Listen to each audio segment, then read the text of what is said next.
They say it takes a village to raise a child. But what happens when the village looks away? What happens when the principal stays quiet? When the counselor takes notes but never acts? When the school becomes just another place where kids get hurt? And the adults in charge do nothing but watch? This isn't about ignorance. This is about the cowards who knew. They always say, if you see something, say something. But when a child stands in front of you, voice trembling, eyes screaming, spine curved from the weight of holding in everything, you say nothing. You didn't miss the signs. You were trained to spot them. You had the checklists. You knew what trauma looked like. You just didn't want to deal with it. Because dealing with it meant liability, and liability meant paperwork. Parents, police, risk. So you watched her shrink. Every day, watched her lose pieces of herself. While you passed her in the hallway, with that fake smile. The one that says, I know something's wrong, but it's not my problem. You held meetings. You whispered behind closed doors. You made notes. You filed reports that never left your desk, because you were more scared of a lawsuit than you were of leaving a child in pain. You knew she was suffering. You knew there was fear at home. You heard the stories. You saw the shutdown. You witnessed the panic when someone raised their voice.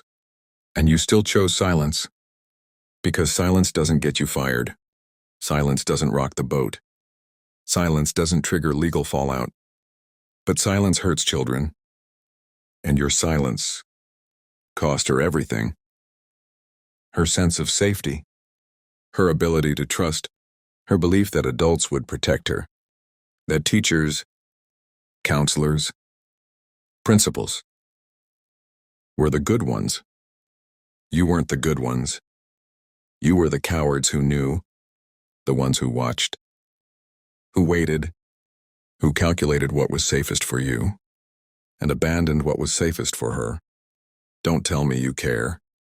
Don't tell me your hands were tied. Your hands weren't tied. They were just too clean. Too polished. To get dirty protecting a child. She remembers. And now? So will you? You weren't just one person failing one child. You were part of a system. A system built to prioritize protection, but not for the children, for the adults, for the institution, for the brand. This wasn't an accident.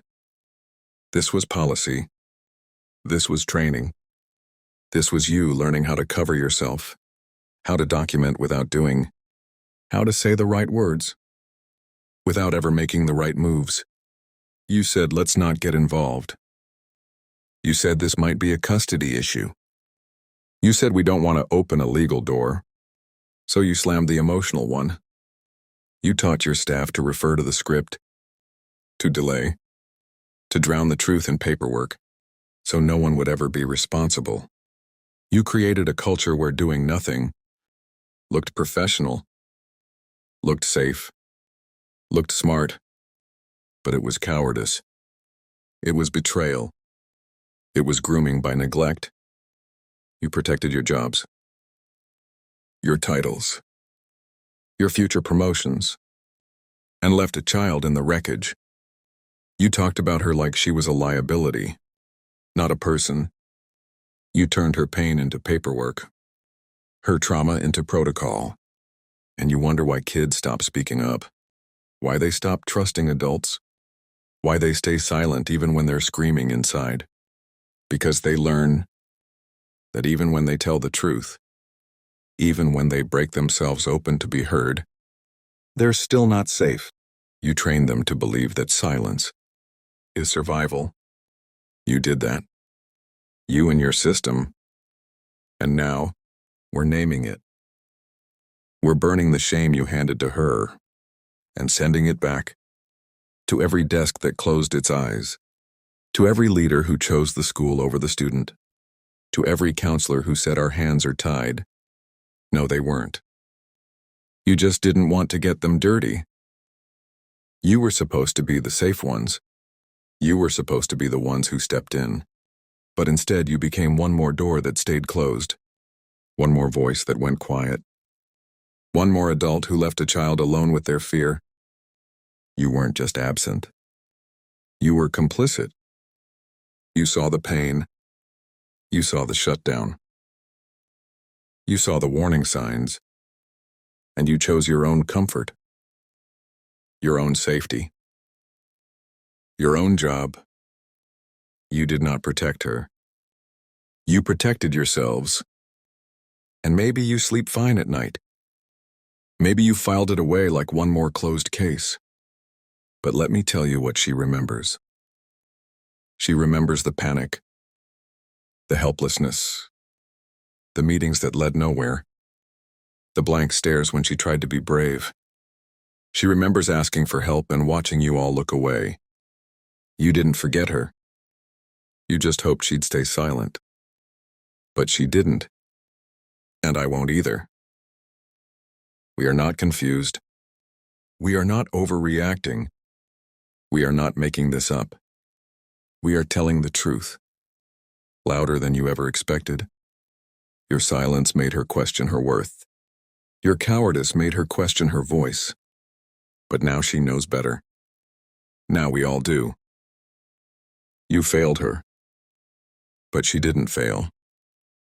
You turned your back. But she stood up.